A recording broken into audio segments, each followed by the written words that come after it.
Ja se on Teemu Dustmoversilta morjes. Tällä kertoo aika isot kuviot, mutta lopputuloksen oltava edelleen täydellinen. Lähdetään kahtomaan kuinka se onnistuu.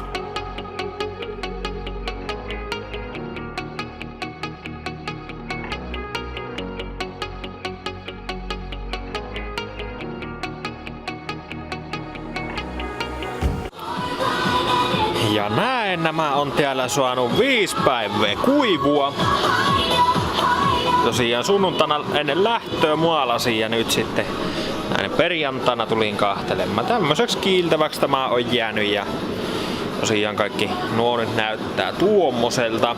Niin, seuraava homma sitten ottaa tuosta tiivisten massoa ja ruveta saumaamaan nämä kaikki, että ei rupea sitten korroosio täältä niihin iskemään. Siellä on muutamia huokosia, niin pitää ne tiivistellä kaikki.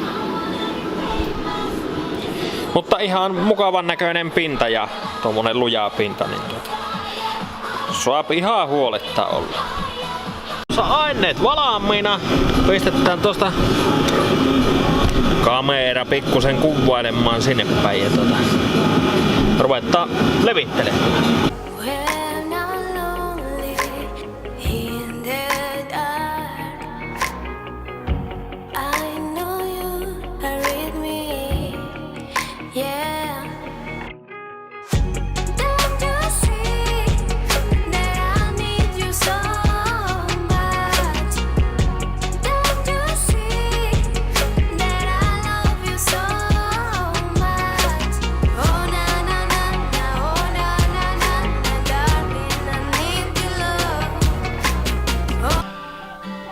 No niin, nyt on hitsauspohjamaalit siellä välissä. Eli mihinkä pisteellä hitsataan kyleet kiinni ja sitten täältä on saumattu nyt nämä hitsisaumat, että ne on nyt sitten aivan tasaiset. Ja No, minä tiedän, että aineista porukka on monta eri mieltä. Mielipiteitä on melkein enemmän kuin tekijöitä, mutta täytyy muistaa mihinkä olosuhteisiin nämä tulee. Niin tämäkään auto on jatkossa niin ei ole ajossa kuin nättinä kesäpäivinä. Eli ei kovin korroosiolle altista olosuhteita. Satteella en varmaan pidä pihalla, jos ei aivan pakko oo. Ja sitten kun tännekin ruiskittaa vielä kotelon suojat joka väliin ja ruostetta kun ei jää minkään alle, niin mikäpä näille tulisi. Ja muuten niissä joka noista sian aineista ruppee sanomaan, niin Sika toimittaa kaikista liima- ja tiivistysmassoista 50% autoteollisuuteen. Niin en tiedä onko se sitten se 3M niin paljon parempaa. Mitä voihan se ollakin, mutta kyllä ne tämmöisissä vuosia kestää. Ja monihan ei näitä saumoja suojelisi ollenkaan, mutta minä nyt vetäisin siihen päälle, niin saa ainakin ite mielen rauhan siitä. Mutta joo, tosiaan nyt on nuo hitsausmaalit vejetty noihin reunnoihin. Ja siitäpä se homma sitten huomenna etenee. Katsotaan, mikä se on sitten seuraava vaihe.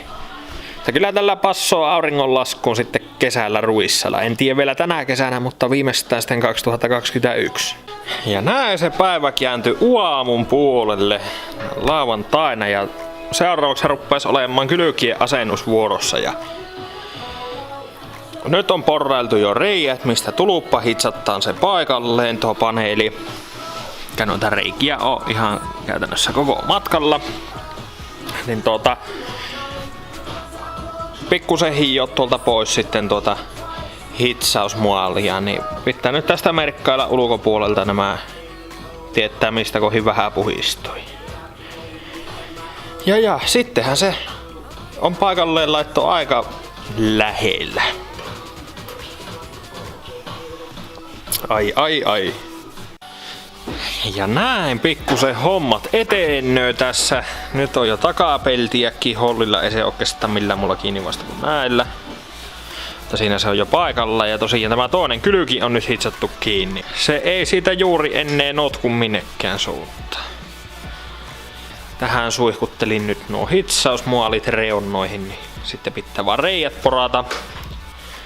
Ja samalla lailla niin kuin tällä puolella, niin tuluppa hitsoamalla se paikalle. Ja tuo lähemmäksi alkuperäistä ei näillä kotivälineillä pääse, mutta eiköhän se noillakin tuu sinä kestä. ainakin toistaiseksi takavalo istuu hyvin, tämä takapelti istuu tähän hyvin, että saapa nähdä kun toinen kylki pistetään, että istuuko tässä sitten ennen mikkiä. Ja näin on nyt tältä puolella, eli tosiaan kylkkeen on porattu reijät nuihin kohin ja täältä on taas hiottu pois muoli niiltä kohin ja sitten tuolla ympärillä on tuo hitsumuoli ja täällä samannäköistä puuhaa. Ja täältä on kanssa hiottu ja takapelti ei ole vielä kiinni oikein millään vieläkään. Niin ensin kyleet paikalle ja sitten tämä takapelti. Mutta kyllä tuosta kun kahtoo, niin pieni parin millin hieno säätö, että nurkka on tasalla, sitten pitää tätä vähän muuttua. Hyvin ne siihen istahtaa ja ihan orkkismuuttoihin menneet. No problem. No niin, ja siinähän on kylki paikallansa. Tuosta ei ole vielä hitsattu kiinni. Tässä sovitellaan nyt kontin luukulla ja siellä on koriliimat jo kuivumassa. Ja tässä nyt takavalolla testailla, että tuo väli on ihan niinku kuuluukin M3 olla. Se on ok. Sitten nämä piät. Nämä asettu tuohon nätisti tasalleen. Joka suunnasta hyvä. Se on ok. Sitten tänne toiselle puolen. Että vähän siirtee luukkua säättää tuonne vasemmalle päin, niin tuo väli on sitten kummallakin puolella ihan yhtä iso, mutta samalla lailla männöö nämä välit, eli se ei ole ihan kuin luukun sääjöstä kiinni ja samalla lailla käy täälläkin nämä takavalot niin kuin M3 kuuluu. Täälläkin asettu tämä kohta aivan ok ja ne pitää vielä hitsata nämä umpeen sitten, mutta kyllä tässä näin amatöörinä niin ihan yhden kokonaisen päivän kyllä saa käyttää tähän. Ja tuossa paljon kuvia tutkailin, niin tosiaan tämä kattokotelon kanssa, niin tämä väli jää aika lailla tämmöiseksi, tai en tiedä onko edes ihan näinkään pieni. Pitää ensi viikonloppuna ehtiä tiiviste tähän, pistää se paikalle ja sitten kunhan on ne varmistettu, niin sitten vasta hitsata tuo pätkä kiinni. Ja tietysti jonnin verran pitää taempana olla, nyt on aika eessä tuo luukku, mutta tästä se pikkuhiljoo ja tässä vaiheessa ne kaikki minuutit mitä käytetään, niin ne täytyy käyttää viisaasti, koska jos tässä kohi mokkaa tai oikaisee, niin käytännössä sitten voisi sanoa, että se on koko auto pilalla. Mutta kyllä nämä kaikki ruppee istumaan. Eli siellä on kaikki välit ihan ok. Tietysti tämä nyt vielä tästä liikkuu, koska ei ole tiivistettä tuolla, niin tiivistepaine nostaa tätä sitten ihan pikkusen ylöspäin. Tai riippuu ihan mitenkä tuon lukon säättää, mutta onhan tässä luukussa aika paljon näitä säätöjä.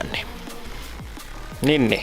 Sitten vaan pitää tosiaan nämä saumat hitsata kiinni ja tuo on tuosta yläreunassa hitsattu, mutta tämä pätkä pitää vettää koriliimalla, koska siihen pitää jäädä näkyviin tämä sauma. Niin tehdään nyt ihan alkuperäistä vastaavaksi tämä. Ja, kyllä se siitä pikkuhiljoo. Alkaa olla fiilikset ihan hyvät, kun nyt nämä kaikki peräosat istuu tänne ja kevät etennyt ja ei se tälle vuodelle se ei kyllä ole vielä ajossa asti, mutta just sen takia mulle ei ole merkitystä, koska kun mä otin tuossa sen kiireen pois, niin sen takia ei ole mitään väliä, että menneekö näiden asentamiseen tunti, päivä, viikko tai vaikka 3 viikkoa. Kunhan ne istuu ihan täydellisesti, tosiaan sille ei ole mitään merkitystä, että kuinka kauan se asennus ottaa. Koska tämä on nyt semmonen auto, minkä mä haluan oikeasti tehdä ihan virheettömäksi.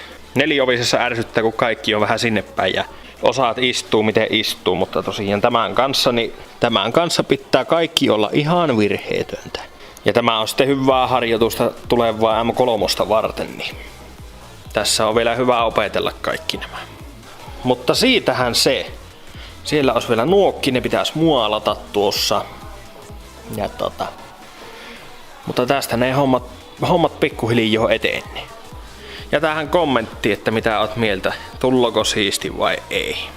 Hyvillä mielin voit taas viikon tässä olla ja ootella, että pääsee taas tallille. Kun auto jää näinkin hyvään kuosiin, niin tiedätte, että ensi viikonloppuna sitten ei ole taas ihan näin tarkkaa värkkäämistä kuin mitä tämä viikonloppu. Mutta toki kaikkihan se on tarkkaa, mutta se, että nyt on tämä pahin vaihe ohi, kun on kyleet paikallaan lopullisesti ja sitten, no toki tämä yläsauma.